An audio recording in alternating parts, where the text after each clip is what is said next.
की राजनीति से इस वक्त की सबसे बड़ी खबर सामने आ रही है, जहां सत्ता का पूरा समीकरण ही पलटने वाला है। पटना की सड़कों से लेकर राजभवन के गलियारों तक सिर्फ एक ही सुगबुगाहट है कि बिहार को आज नया मुख्यमंत्री मिलने जा रहा है। नीतीश कुमार का लंबा शासनकाल अब एक नए मोड़ पर आकर खड़ा हो गया है, क्योंकि आज 14 अप्रैल की वो तारीख है जिसका जिक्र पहले ही किया जा रहा था। आज दोपहर को नीतीश कुमार ने कैबिनेट की बैठक बुलाई है और खबर पक्की है कि इसी बैठक में वो अपने इस्तीफे का आखिरी ऐलान कर देंगे। इसके तुरंत बाद वो सीधे राजभवन जाएंगे और राज्यपाल सैयद अता हसनैन को अपना इस्तीफा सौंप देंगे। मतलब साफ है कि बिहार में अब नीतीश युग के एक अध्याय का अंत हो रहा है और नए नेतृत्व की शुरुआत होने जा रही है। अब आपके मन में सवाल होगा कि आखिर बिहार का अगला चौधरी कौन होगा।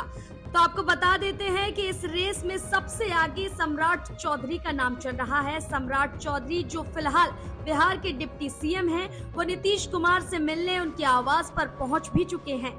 इस मुलाकात के बहुत गहरे मायने हैं, क्योंकि नीतीश कुमार अपनी समृद्धि यात्रा के दौरान कई बार सार्वजनिक मंचों से कह चुके थे कि अब आगे का सारा काम इन्हीं को देखना होगा।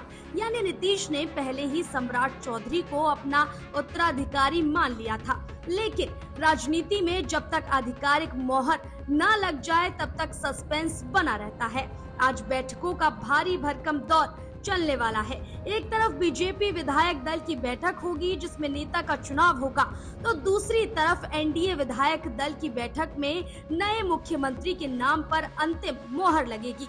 हालांकि बीजेपी हमेशा से अपने फैसलों से लोगों को चौंकाती रही है, इसलिए गलियारों में ये चर्चा भी है कि क्या सम्राट चौधरी के नाम पर ही सहमति बनेगी या फिर कोई नया चेहरा सामने आकर सबको हैरान कर देगा। अभी की ताजा स्थिति ये है कि नीतीश कुमार के करीबी नेता संजय झा, ललन सिंह और विजय चौधरी उनसे मिलने पहुंच चुके हैं। अंदर खाने में मंत्रिमंडल के नए स्वरूप को लेकर मंथन चल रहा है। सूत्रों की माने तो कल यानी 15 अप्रैल को नई सरकार का शपथ ग्रहण समारोह होगा।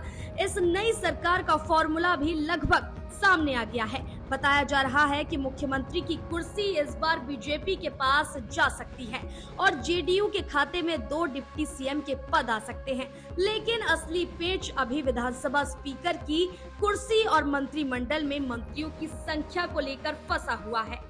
जेडीयू चाहती है कि सत्ता में उसकी हिस्सेदारी मजबूत बनी रहे और स्पीकर का पद उनके पास ही रहे। इसी खींचतान और मोलभाव के बीच सम्राट चौधरी का नीतीश के घर पहुंचना ये संकेत दे रहा है कि नई सरकार का खाका तैयार हो चुका है। पटना का माहौल इस वक्त पूरी तरह राजनीतिक गहमागहमी से भरा हुआ है। बिहार की जनता की निगाहें अब राजभवन पर टिकी हैं, क्योंकि कुछ ही घंटों में नीतीश कुमार का इस्तीफा और नए मुख्यमंत्री के नाम का आधिकारिक ऐलान होने वाला है। यह बिहार की सियासत का बहुत बड़ा बदलाव है, क्योंकि दशकों तक बिहार की राजनीति के केंद्र में रहने वाले नीतीश कुमार अब खुद अपनी विरासत किसी और को सौंपने की तैयारी में है। अब देखना ये होगा कि सम्राट चौधरी जब मुख्यमंत्री की शपथ लेंगे तो बिहार की विकास की रफ्तार और एनडीए का आंतरिक तालमेल किस दिशा में आगे बढ़ता है।